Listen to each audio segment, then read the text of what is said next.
went out to what is now known as Oceania and became a people known as the Negritos. And they also went towards Mexico and impacted this Olmec civilization. The reason why we now know that is because there was a genetic trace done. You know about DNA now. That's getting a lot of play in the paper. DNA means you can trace the genetic code of a people. The genetic code of the, and there are still native blacks in Mexico. That's never been explained by archaeologists before Columbus arrived. DNA tests done on them. DNA tests done on the bones of some of the Olmec people, not all of the ancient remains, show a definite genetic trace, not to Africa only, but across the Pacific. When they found that out, they said that's got to be wrong. It just doesn't, there are no black people out in the Pacific, but there's this definite trace, lineage you can trace out towards Hawaii and beyond Hawaii. Then they began a worldwide match of DNA. Well, who does these strange black people, who do they match up with? They don't match up with Africans. They matched up with the Negritos in Oceania. It looks now, scientists believe, there was a central point from which they went in both directions.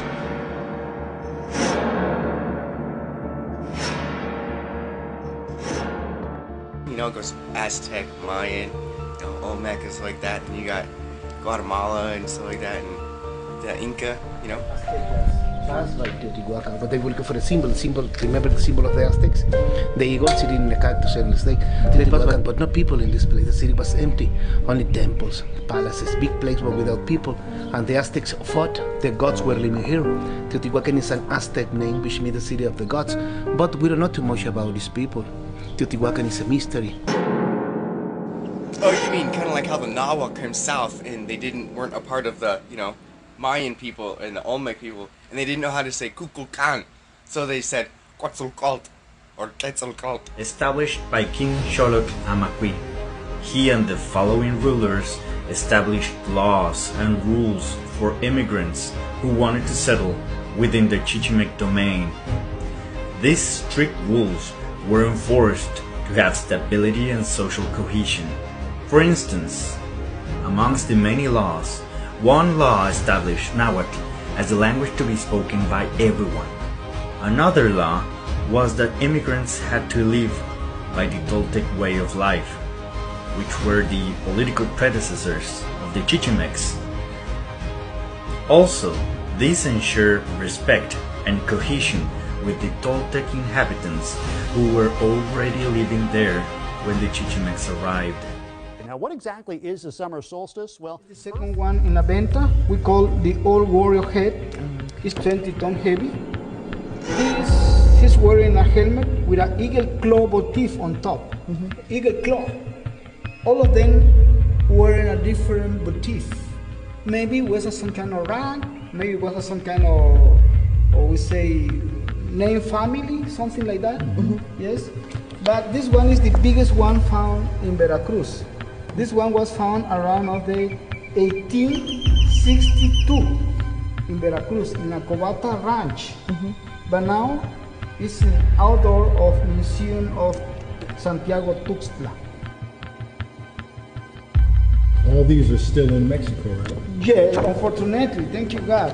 Because some Maya stock, they are in a British museum. Yeah, that's what I'm referring For to. example, the most famous lintel found there in Yaxchilan, they are in British Museum. Another one are in Las Americas Museum of Spain.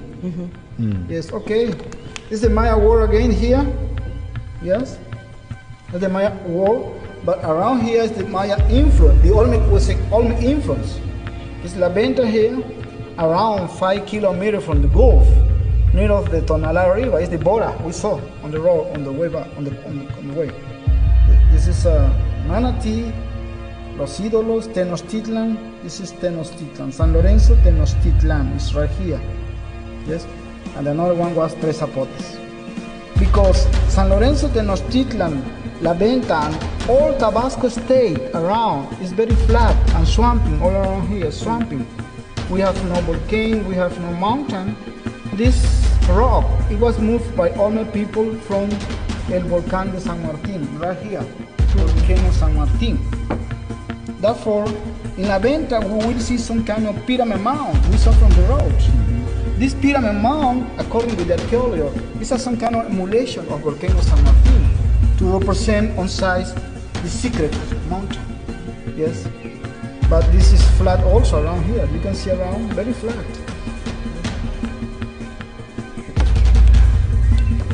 Beautiful.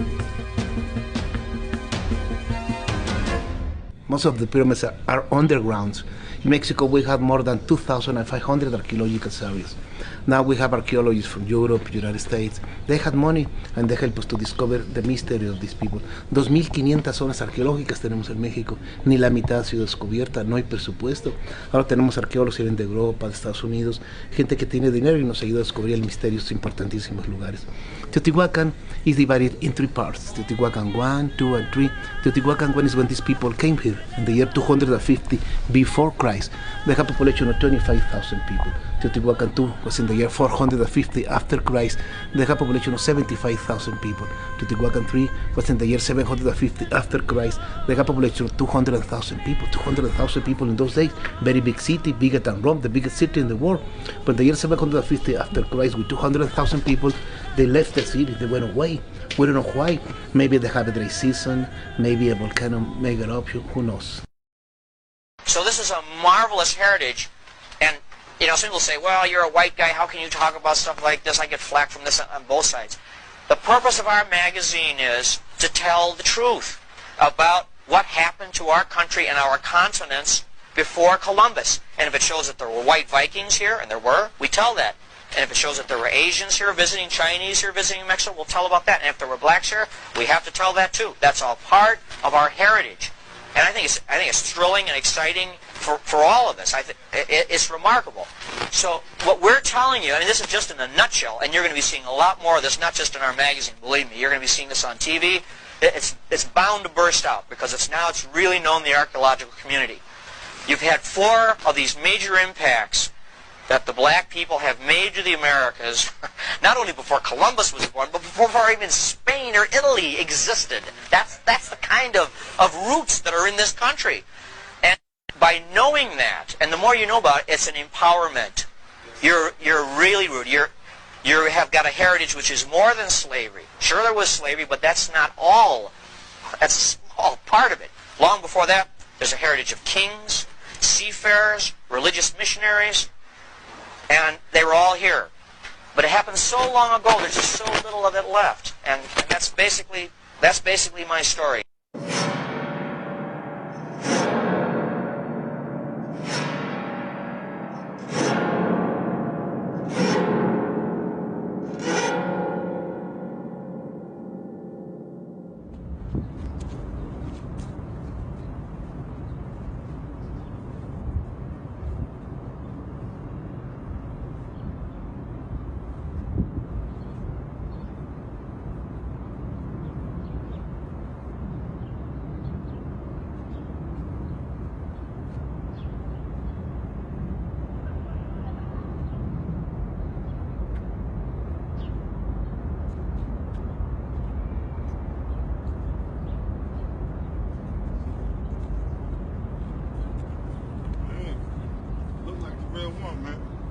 Oh, yeah? Hell yeah. It's a good job, man. Brings back memories. Yes, sir. And that feature be coming real soon, too. Oh, yeah, Turtle been to Mexico. Yeah, got something for you. Pure shit, obscurest, depths of the brain, where the Nora is.